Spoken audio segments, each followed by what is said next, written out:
warahmatullahi wabarakatuh. Perkenalkan, nama saya Denisa Gita Aris. Saya dari kelas B Program Studi Pendidikan Biologi. Baiklah, di sini saya akan memenuhi tugas yang diberikan oleh dosen pengampu pada mata kuliah Biologi Sel, yakni menjelaskan tentang replikasi DNA. Nah, di sini topik pertama yang akan saya bahas adalah sejarah dari replikasi DNA. Dulu, sebelum struktur DNA diketahui, para ilmuwan tertarik pada kemampuan organisme membuat salinan yang layak dari dirinya sendiri. Dan kemudian kemampuan sel memproduksi banyak salinan sama makromolekul kompleks. Spekulasi tentang permasalahan ini terfokus pada konsep template. Template sel seharusnya menjadi permukaan di mana molekul berada dalam susunan yang khusus dan bergabung untuk membentuk makromolekul yang struktur dan fungsinya itu unik. Proses replikasi DNA menunjukkan contoh biologi pertama dari penggunaan template untuk memadu sintesa makromolekul. Nah, pada tahun 1940-an mengantarkan pada pengetahuan bahwa DNA merupakan molekul genetik, tetapi semuanya berubah ketika James dan Francis menyimpulkan struktur DNA yang menjelaskan bagaimana DNA bekerja sebagai template untuk replikasi dan penyaluran informasi genetik. Satu strand merupakan pelengkap strand yang lain. Aturan keras pasangan basa berarti bahwa penggunaan salah satu strand sebagai template akan menghasilkan strand lain yang dapat diprediksi susunan komplementarinya. Ciri pokok proses replikasi DNA dan mekanisme yang digunakan enzim yang mengkatalisasi DNA telah menunjukkan kesamaan yang identik pada semua organisme. Kesatuan mekanisasi akan menjadi tema utama seperti yang kita proses dari ciri umum proses replikasi pada enzim replikasi E dan akhirnya untuk replikasi eukariotik. Pembahasan yang kedua adalah hipotesis mekanisme replikasi DNA. Sebelum mekanisme replikasi DNA dapat dibuktikan secara eksperimental oleh Matthew dan Franklin pada tahun 1958, ada 3 hipotesis yang berkembang mengenai mekanisme replikasi DNA. Itu antara lain, model replikasi secara yang pertama, semi-konservatif yang dikemukakan oleh Watson dan Crick, di mana setiap molekul untaian ganda DNA anakan terdiri atas satu untaian tunggal DNA induk dan satu untaian tunggal DNA hasil sintesis baru. Yang kedua ada konservatif.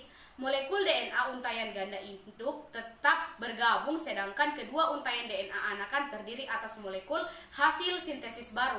Nah, yang ketiga dispersif, menyatakan bahwa molekul DNA induk mengalami fragmentasi sehingga DNA anakan terdiri atas campuran molekul lama atau berasal dari DNA induk dan molekul hasil sintesis baru. Pembahasan yang ketiga adalah DNA disintesis dan DNA polimerase. Enzim yang mensintesis RNA memiliki kemampuan memulai sintesis dan akibatnya primer sering merupakan oligonukleotida RNA. Setelah nukleotida ditambahkan pada strand DNA yang berkembang, DNA polimerase harus dipisahkan atau dihilangkan dari template dan menambahkan nukleotida yang lain. Pemisahan dan penggabungan kembali polimerase dapat membatasi kecepatan reaksi keseluruhan. Oleh karena itu, kecepatan reaksi umumnya bertambah jika polimerase menambahkan nukleotida tambahan tanpa pemisahan pada template. Jumlah nukleotida yang ditambahkan rata-rata sebelum polimerase dipisahkan didefinisikan sebagai processivity. DNA polimerase bervariasi dalam hal processivity-nya dengan beberapa penambahan sedikit nukleotida dan penambahan lainnya sebelum pemisahan terjadi. Pembahasan selanjutnya adalah proses replikasi DNA. Proses-proses yang terjadi saat terjadinya replikasi DNA adalah sebagai berikut. Yang pertama, ikatan hidrogen membuka sehingga kedua pita akan memisah.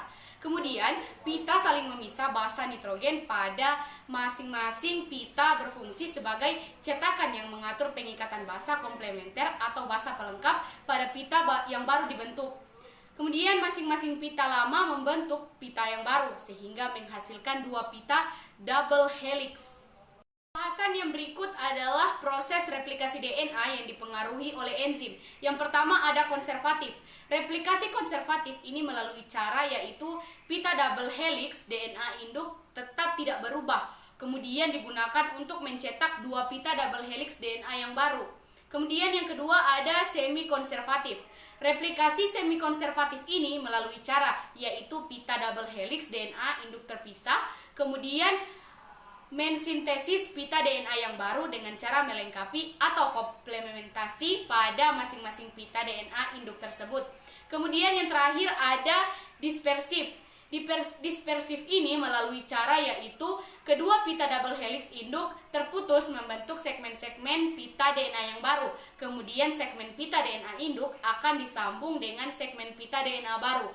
Sehingga pada peristiwa ini hasil akhirnya adalah segmen pita DNA induk dengan segmen pita DNA yang baru yang tersebar pada pita double helix DNA yang terbentuk. Pada pembahasan yang terakhir adalah pengertian dari replikasi DNA. Replikasi merupakan proses pelipat gandaan DNA. Proses replikasi ini diperlukan ketika sel akan membelah diri pada setiap sel kecuali sel gamet. Pembelahan diri harus disertai dengan replikasi DNA supaya semua sel turunan memiliki informasi genetik yang sama. Pada dasarnya, proses replikasi memanfaatkan fakta bahwa DNA terdiri dari dua rantai dan rantai yang satu merupakan konjugat dari rantai pasangannya. Dengan kata lain, itu mengetahui susunan satu rantai. Maka, susunan rantai pasangan dapat dengan mudah dibentuk. Salah satu teori yang paling populer menyatakan bahwa pada masing-masing DNA baru yang diperoleh pada akhir proses replikasi, yaitu satu rantai tunggal merupakan rantai DNA dari rantai DNA sebelumnya, sedangkan rantai pasangannya merupakan rantai yang baru disintesis. Rantai tunggal yang diperoleh dari DNA sebelumnya tersebut bertindak sebagai cetakan untuk membuat rantai pasangannya. Proses replikasi DNA ini merupakan proses yang rumit namun teliti. Proses sintesis rantai DNA baru memiliki satu mekanisme yang mencegah terjadinya kesalahpahaman pemasukan monomer yang dapat berakibat fatal. Karena mekanisme inilah kemungkinan terjadinya kesalahan sintesis amatlah kecil. Sekian penjelasan dari saya, lebih dan kurangnya saya mohon maaf. Wassalamualaikum warahmatullahi wabarakatuh.